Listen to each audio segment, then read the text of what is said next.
you have a dream destination you'd like to visit one day? I do.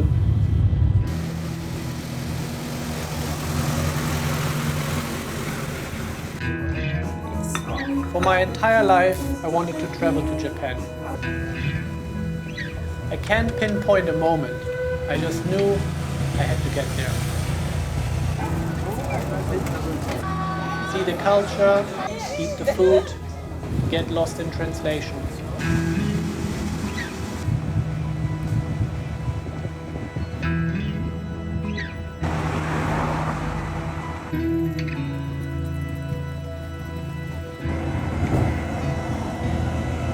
Look, Mom, I made it.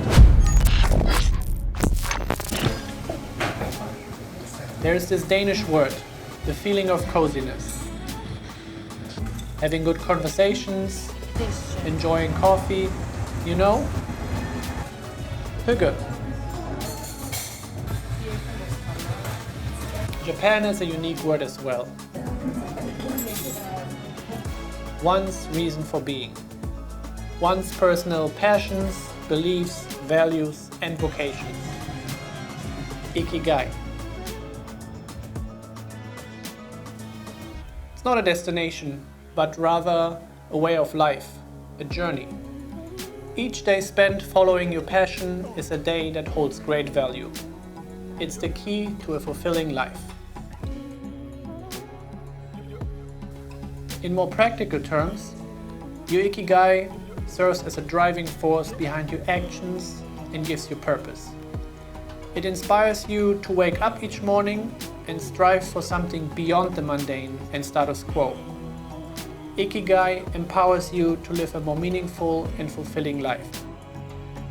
They have figured it out.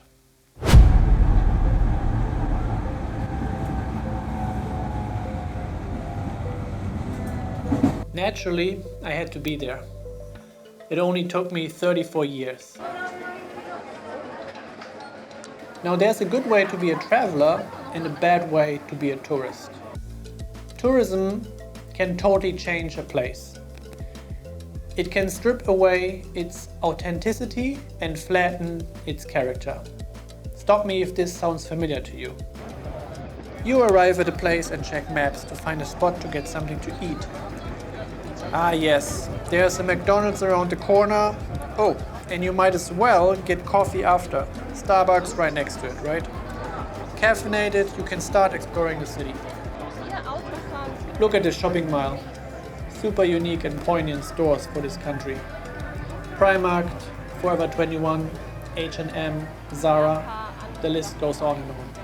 Brands like these are everywhere. They have changed cities and pushed smaller shops and country specifics away. Why travel to a foreign country only to eat and buy what you can get at home?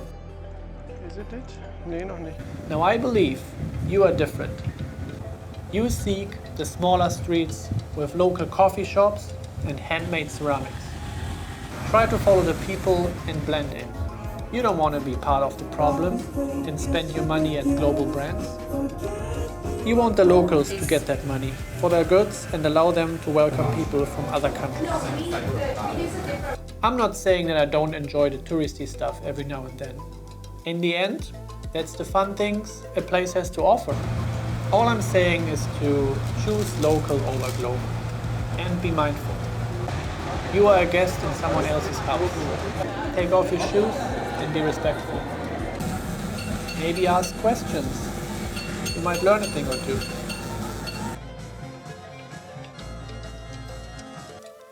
I try to be that kind of traveler.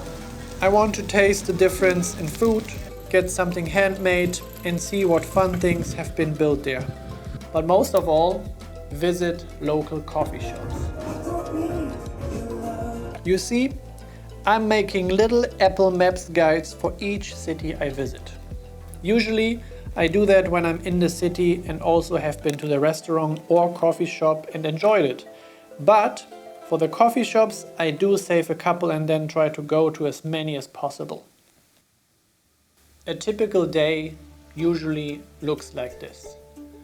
Wake up whenever, 7 or 8 a.m. sit a moment in silence, and then make a beverage. Could be tea, coffee, a smoothie. In Japan, it was always tea and journal for a bit. Pick an area to explore, let's say Shinjuku.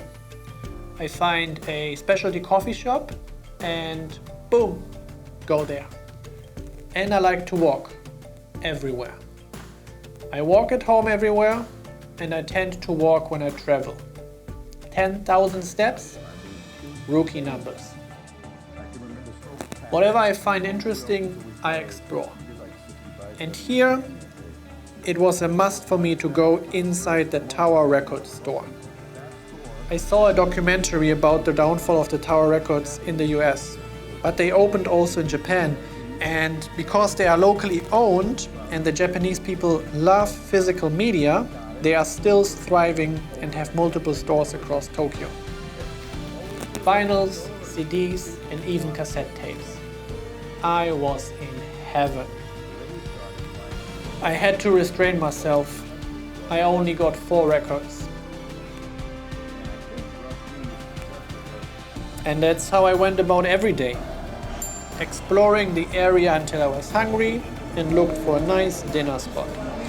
Bar or the movies afterwards, and then back to the Airbnb, reading a bit and falling asleep. Just normal and slow days with minimal planning or itinerary. Well, for some things you need a reservation or ticket. I wasn't completely clueless each day, and there were some things I did want to see. You didn't think I went all the way to my dream destination and hadn't made some plans, did ya? Personally, I enjoyed the Ghibli Museum and the Harry Potter experience a lot. Disneyland and Universal Studios, on the other hand, they were fun too, but nothing I need to repeat anytime soon. Part of my exploration were also to go to some stores, Muji and Uniqlo in particular. You see, I would classify myself as a casual traveler, simply looking for good coffee shops and a comfortable place to stay.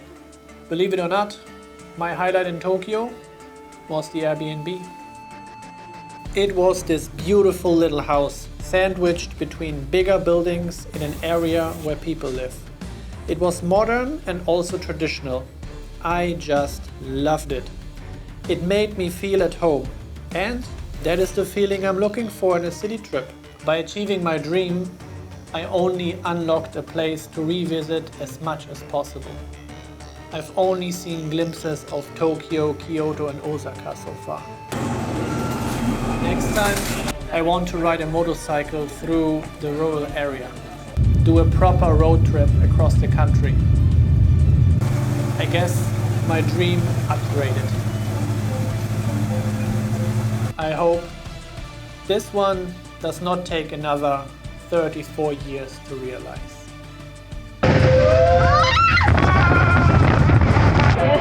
Du bist glitschend.